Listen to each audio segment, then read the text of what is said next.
Dahil na-realize ko, hindi lahat tunay na nagmamahal.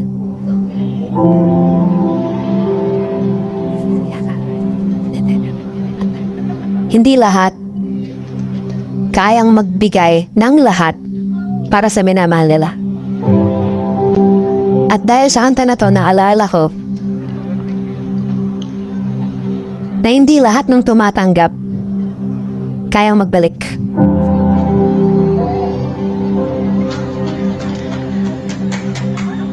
Pero, hindi rin naman lahat ng tumatanggap ng hingi. Dahil may iba sa atin, kusa nating binigay. Sabi nila, hindi ka daw pwedeng magmahal ng hindi nagbibigay. Tarinig niyo na ba yan? You cannot love without giving. But I realized, you can also accept without loving back.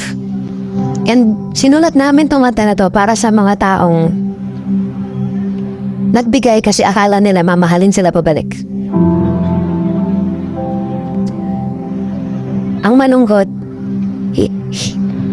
hindi lahat inaamin na nasasaktan na sila. Kasi kung yung tipo ng tao na nagbibigay, kahit naubos ka na, nagbibigay ka pa din. Tama ba? At kasabay ng pag-ayos ng buhay niya, kasabay ng abilidad niyang tumayo sa sarili niyang paa, nagbago din ang pagtingin niya sa'yo. Kaya ba parang wala na akong halaga sa'yo? Kasi hindi mo na ako kailangan.